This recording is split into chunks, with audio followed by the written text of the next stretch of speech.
The morning sun glinted off the glass conference room as Edison slid the tablet across the table. On screen, a grainy image of me entering the Halcyon building last Thursday evening. Not exactly damning evidence, but enough for what they'd already decided to do. "We've received concerning reports about your after-hours activities," Edison said, voice neutral but eyes cold. "Our employment agreement explicitly prohibits working for another company while employed here." Beside him, Finn's lips curled into something between a smile and a sneer. "We have a zero-tolerance policy for this kind of betrayal, Arya." I felt nothing. Not fear, not anger, not even surprise. Just a strange lightness, as if gravity had loosened its hold on me. "You're terminated, effective immediately," Edison continued. He pushed a termination letter toward me. "Security will escort you to collect your things." I didn't argue, didn't try to explain. I simply nodded and said, "You're right. I should focus on one position."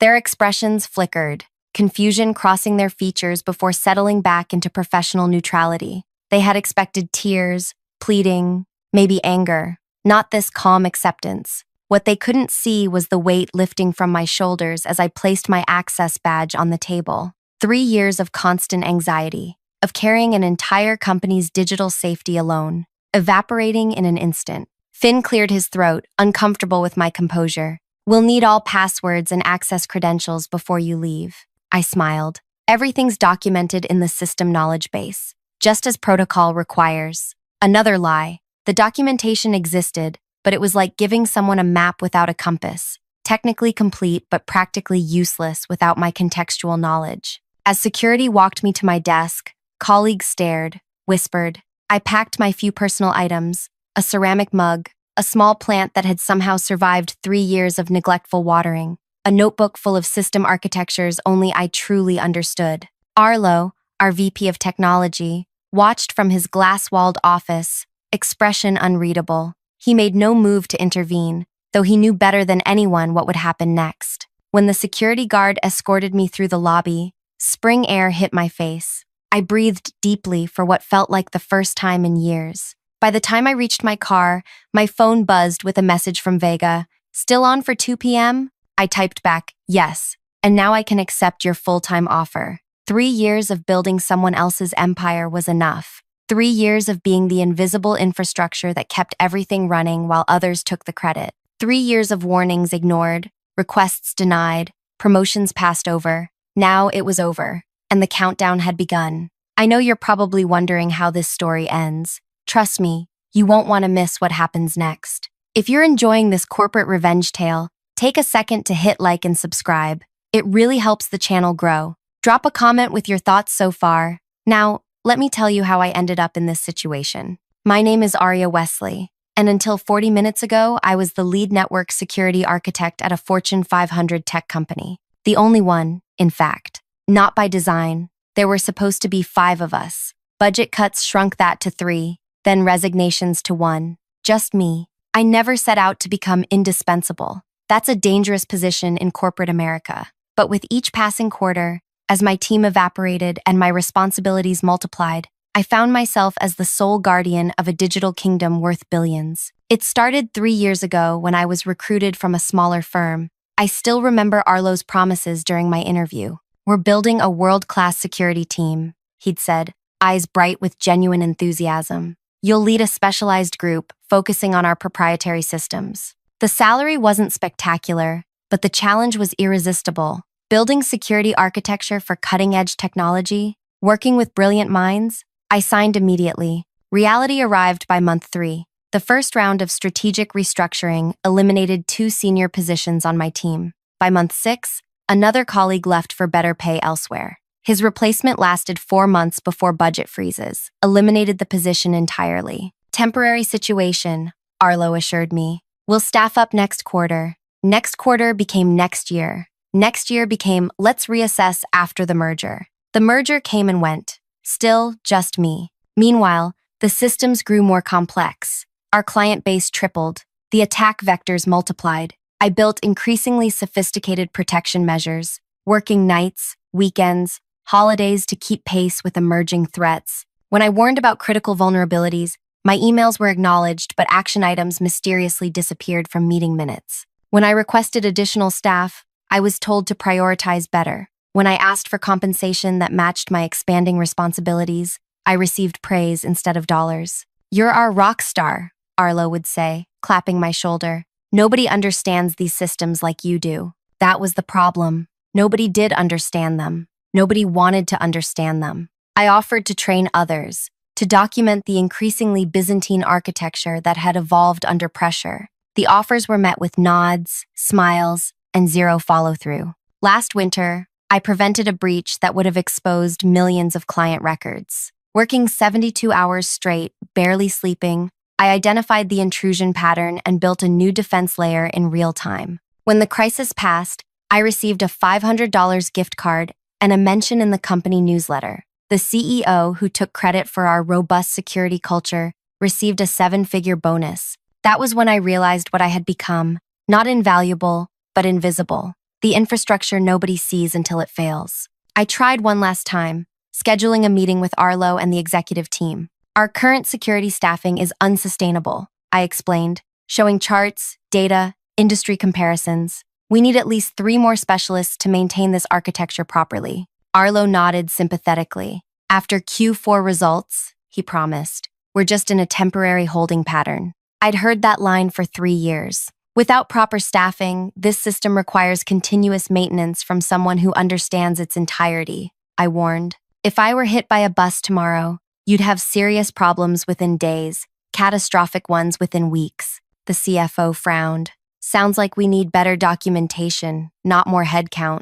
I felt something break inside me. I've submitted comprehensive documentation requests for 18 months. They've been deprioritized every quarter. Uncomfortable silence followed. Then, redirection, postponement, vague promises. I left that meeting knowing nothing would change, and I needed change. My health was deteriorating, my relationships strained by constant work emergencies. Something had to give. Then came the cybersecurity conference in Boston. I wasn't supposed to attend, travel budgets were frozen, but the organizer was an old college friend who got me a speaking slot on adaptive threat response architectures. The company couldn't refuse the free publicity. That's where I met Vega, head of security for our largest competitor. She caught me after my presentation, impressed by the theoretical framework I'd outlined. "The implementation must be fascinating," she said, eyes bright with genuine interest. "I'd love to hear more about how you've actualized these concepts." We talked for hours,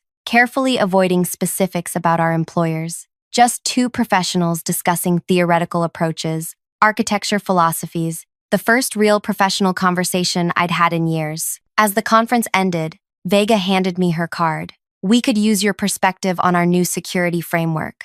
Strictly advisory, weekends only, nothing operational, nothing that would create conflicts." The consulting fee she mentioned exceeded my monthly salary, for weekend work, for being valued. I hesitated only briefly before accepting. The work was advisory only, reviewing their proposed systems, not touching their actual infrastructure. Nothing that violated confidentiality. Nothing operational that impacted either company. For 8 weeks, I lived a double life. Weekdays maintaining the digital fortress that protected billions in assets, unrecognized and undervalued. Weekends being respected, heard, and compensated appropriately for my expertise. Then last Thursday, I parked 2 blocks from Vega's office building for our regular meeting. Someone recognized my car, someone made assumptions, someone decided I was dispensable, what they failed to understand. Their entire security infrastructure required specialized weekly adjustments that only I knew how to perform. Adjustments I'd tried to teach others, but nobody had time to learn. Adjustments that prevented the exact cascade of system failures I'd warned about repeatedly. As the security guard escorted me from the building, my phone lit up with a message from Vega. "Advisory board approved full-time offer. Chief security architect. Triple your current salary. Team of 8. When can you start?" I looked back at the gleaming tower where I'd given 3 years of my life.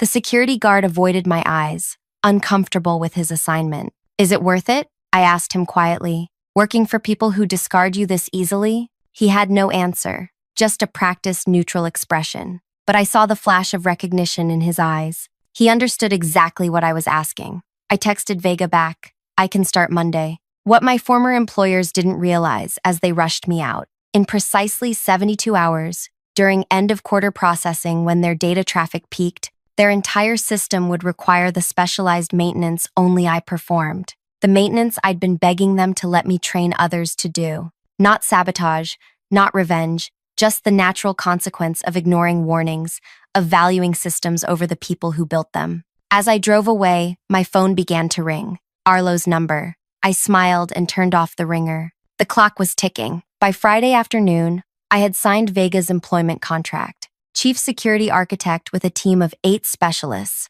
triple my previous salary and equity options. The relief was physical, like putting down a weight I'd carried so long I'd forgotten what normal felt like. I spent the weekend preparing for my new role, sleeping more deeply than I had in years. No emergency alerts waking me at 3 a.m. No expectations of immediate response, just silence and rest. Monday morning, I arrived at Halcyon headquarters dressed in a new suit. The lobby's soaring ceilings and natural light were designed to impress, but it was the respect that struck me most. "We're thrilled you're joining us, Arya," Vega said, giving me a proper orientation tour. "Let me introduce you to your team." Team. The word sounded foreign after years of solitary responsibility. 8 security specialists, each with defined roles that complemented one another. They looked at me with curiosity, not the desperate relief I'd grown accustomed to when appearing to solve the latest crisis. "We've heard incredible things about your adaptive security approach," said Ellis, a threat analysis specialist with bright eyes and quick hands. "Looking forward to learning from you." By lunchtime, we were deep in animated discussion about their current architecture. They had questions, thoughtful ones. They challenged my assumptions, offered alternatives, built upon my ideas, rather than simply implementing them. This was what collaboration felt like. I'd almost forgotten. Meanwhile, across town, the first warning signs were appearing at my former workplace. I didn't need spies to tell me. The system's rhythms were as familiar to me as my own heartbeat. Monday afternoon would bring the first authentication bottlenecks as the weekly credential refresh cycle tried to execute without the manual override I always performed. By Tuesday morning, log files would begin to overflow, slowing response times. By Wednesday afternoon, exactly 72 hours after my departure, the cascading failures would begin during end-of-quarter processing peak. I felt a twinge of guilt, not for what would happen, I had warned them repeatedly, but for the innocent employees who would suffer alongside those who had made the decisions. My phone buzzed at 4:52 p.m. Monday. "Arlo." I let it go to voicemail. "Arya, it's Arlo. Look, there seems to be some issue with the authentication servers. Probably just a configuration thing. Call me when you get this. Thanks." His voice was casual, just a small technical hiccup.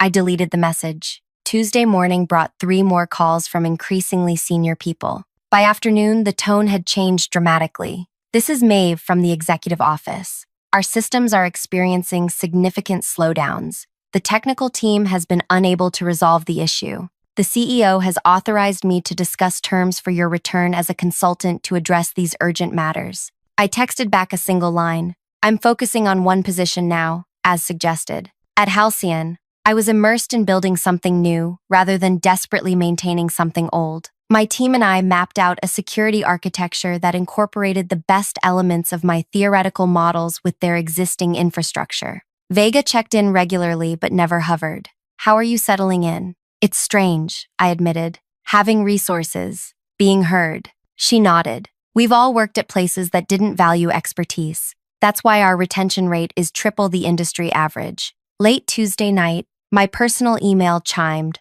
From Arlo, marked urgent. "Critical system failure imminent. Name your consulting rate. Please respond immediately." I closed the laptop without replying. Wednesday dawned bright and clear. At my morning team meeting, we finalized our implementation plan for the new security architecture. The energy was electric. 8 brilliant minds building something together, each contribution acknowledged and valued. My phone began vibrating continuously around 2 p.m. I silenced it during our planning session. When I checked later, I had 17 missed calls and twice as many texts. One from Edison in HR. "Legal has reviewed your termination. We may have acted hastily. Please call urgently."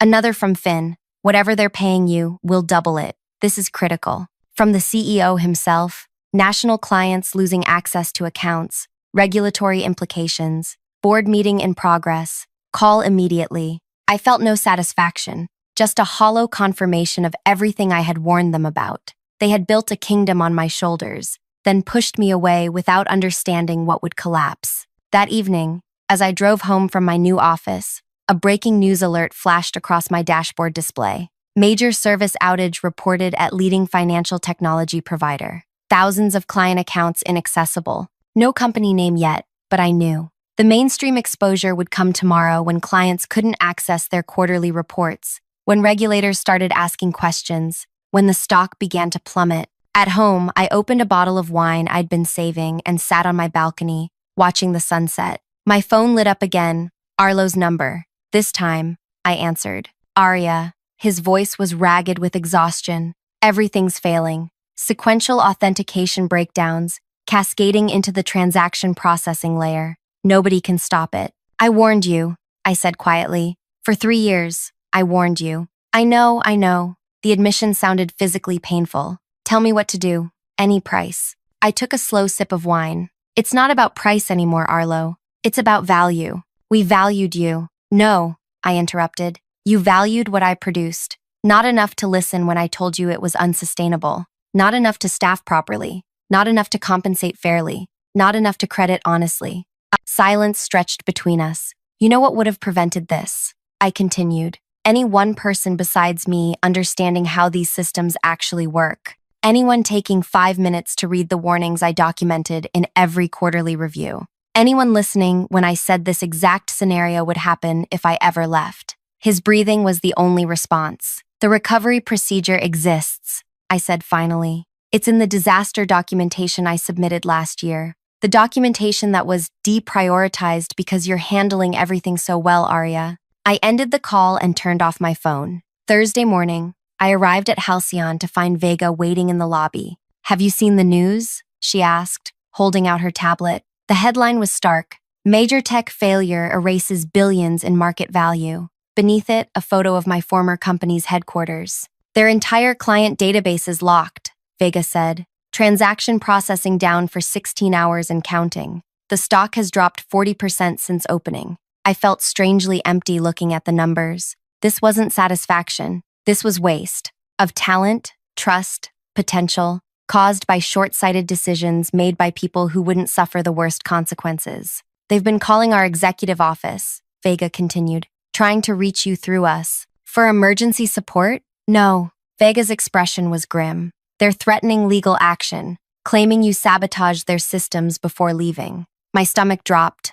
I didn't. We know, she interrupted. Our legal team has already reviewed your contract and exit procedures. You're clean, but they're desperate and looking for someone to blame. As we walked to my new office, the weight I'd shed began to return. Not from guilt, I had done nothing wrong, but from the recognition that even now, they refused to accept responsibility. My team was waiting, concerned faces tracking my entrance. Is it true? Ellis asked. About your former employer? I nodded. Did you really build their entire security infrastructure yourself? Another team member asked. Not by choice, I said. By necessity. Understanding passed between us. The silent recognition of a shared experience. Every person in that room had, at some point, been the unacknowledged foundation others stood upon. Well, Ellis said finally, their disaster is educational for us. Let's make sure our systems never depend on any single person, including you, Arya. The simple wisdom of this statement nearly brought tears to my eyes.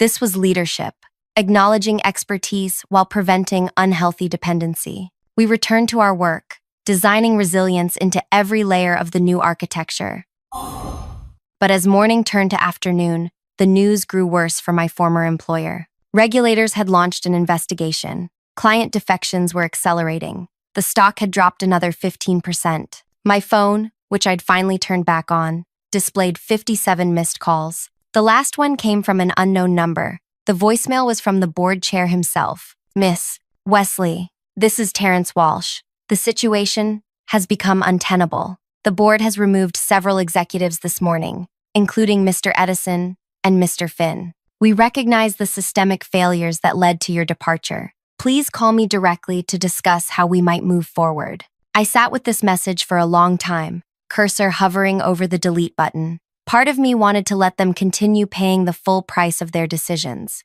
Another part recognized that innocent people, regular employees, clients, were suffering for leadership's failures. At our afternoon meeting, Vega pulled me aside. Their CTO reached out directly. Apparently, the board fired half the executive team this morning. I heard, I said. They're offering an astronomical consulting fee for emergency recovery assistance. 1 day of your time, remotely. No ongoing commitment. I hesitated. What do you think? Vega considered carefully. Professionally, helping them doesn't harm us. Their reputation is already damaged beyond quick repair. Personally, it's your call. You don't owe them anything. As I walked back to my office, Ellis fell into step beside me. You know, they said casually, sometimes the most powerful message isn't letting someone fail completely. It's showing them exactly what they lost by letting them see you succeed elsewhere. I stopped walking. What do you mean? Ellis shrugged. If you help them recover, they'll always know 2 things. That you could have prevented their disaster, and that you were gracious enough to help them despite how they treated you. That kind of knowledge changes organizations more than bankruptcy. I considered this perspective as I returned to my desk, where my team was already implementing the security architecture we'd designed together. My finger hovered over Terrence Walsh's number. What would truly constitute revenge in this situation? Letting their systems remain broken? Their company possibly collapse? Or showing them exactly what they had discarded? The answer came as I watched my new team working together, each person's contribution acknowledged, each voice heard. I pressed the call button. Miss Wesley, Terrence Walsh's voice carried the strained politeness of someone unused to making requests. Thank you for returning my call. Mr. Walsh, I kept my tone neutral. I understand your company is experiencing technical difficulties. A careful understatement. Based on industry reports flooding in, they were facing a complete system collapse. Client data inaccessible, trading platforms frozen, regulatory violations mounting by the hour. Difficulties would be an understatement, Walsh admitted. Our entire infrastructure has become essentially non-functional. The team cannot resolve the cascading authentication failures. I let silence fill the line, making him continue. The board has reviewed your employment history and recent termination. It appears serious mistakes were made regarding your warnings and staffing requests. Yes, I said simply. They were. More silence. In the background, I could hear raised voices, the chaos of a company in freefall. We're prepared to offer substantial compensation for your assistance in resolving this crisis. Name your figure. I had considered this moment during my sleepless nights at my former employer. Imagined the satisfaction of rejecting their desperate pleas. But Ellis's words echoed. Sometimes the most powerful message isn't letting someone fail completely. My consulting rate is $50,000 per hour, I said, naming a figure that would have seemed absurd a week ago. 4-hour minimum engagement, payment in advance to my specified account, and I have conditions beyond compensation. Walsh didn't hesitate. Done. What conditions? First, I work remotely. I don't set foot in your building. Understood. Second, I provide instructions only. Your team implements. I won't directly access your systems. That's challenging, but acceptable. Third, I receive a public letter of apology, acknowledging that I warned about these vulnerabilities repeatedly and was ignored. Walsh paused. The legal implications are less severe than bankruptcy, I finished. Fourth, every member of my former team who was laid off receives 6 months severance and positive references. The board would need to. Fifth, I continued, you create and fully fund the security team structure I originally proposed, with market rate salaries and proper management support. Silence stretched between us. These aren't just demands for my benefit, Mr. Walsh, I explained. Without these structural changes, you'll be right back here in 6 months when the next person burns out or leaves. I heard papers shuffling, muffled voices as he conferred with others. We agree to your terms, he finally said. How soon can you begin? Transfer the payment, send written confirmation of all conditions, and I'll start this afternoon. After ending the call, I sat motionless, letting the reality settle around me. Not revenge as I had imagined it, but something more profound. Accountability, change, recognition. Vega knocked on my open door. How did it go? I explained the agreement. She nodded approvingly. Using their crisis to force structural change. Impressive. It's not just about making them pay. I said. It's about making sure this doesn't happen to the next person. Exactly why we wanted you here, she replied with a smile. This approach to their crisis actually aligns perfectly with our next phase. The board has approved our proposal to launch a security consulting division. I looked up, surprised. We've received 17 inquiries since news of their failure broke, Vega continued. Companies terrified they might have the same vulnerabilities. Who better to lead that division than someone who just proved how essential proper security architecture is? The pieces clicked into place. My experience wasn't just valuable here, it was transformative. Not just for me, but potentially for an entire industry that consistently undervalued the invisible infrastructure keeping it alive. I'd like you to present the concept at next week's leadership meeting, she added, with a proposed structure and staffing plan. After Vega left, I opened my laptop to prepare for the emergency consultation. Within minutes, my inbox pinged with the payment confirmation and a signed letter agreeing to all my conditions. I sent detailed recovery instructions to my former company's technical team, step-by-step procedures to resolve the authentication cascade failure. Instructions I had actually documented months ago, but that had been buried in unread reports. As expected, questions flooded back immediately. The team trying to implement my instructions lacked contextual understanding of the systems they were attempting to save. For 4 hours, I guided them through the recovery, explaining not just what to do, but why each step mattered, teaching what should have been taught long ago. Midway through, Arlo joined the video call, eyes hollowed from sleepless nights. Arya, he began. I want to. This isn't the time, I interrupted. Let's focus on recovery. By evening, their systems were stabilizing. Authentication flows restored, transaction processing resuming. Too late to prevent significant damage to their reputation and stock price, but soon enough to avoid complete collapse. As our session ended, I delivered one final message to the assembled team. Every system you're working with has documented maintenance procedures and vulnerabilities I identified. Those documents exist in the folders that were deemed low priority for review. Read them, learn them, because building resilience isn't about technology. It's about people understanding what they're responsible for. I closed the laptop and looked out my office window at the sunset painting the city gold. My phone buzzed with a text from Ellis. Teams heading out for drinks to celebrate the new architecture approval. You coming? For the first time in years, I had no alerts to monitor, no systems that would implode without my constant attention. I had colleagues, not dependents, boundaries, not endless obligation. On my way, I replied. 1 month later, I stood in Halcyon's largest conference room, presenting our new security consulting division to the executive team. Behind me, slides displayed the market opportunity created by my former employer's very public failure and our unique positioning to address it. Every company believes their technical systems are secure until proven otherwise, I explained. Our approach isn't just providing better technology, it's changing how organizations value and structure their security operations. The approval was unanimous. Within days, we began hiring, expanding my team to 20 specialists with diverse expertise. Our first clients were already lined up, companies terrified of suffering the same fate as my former employer. That afternoon, I received an unexpected email with the subject line, "Thank you," from Terrence Walsh. Miss Wesley, I wanted to personally update you on the changes implemented since your consultation. We've hired the full security team structure you recommended, including a chief security officer reporting directly to the board.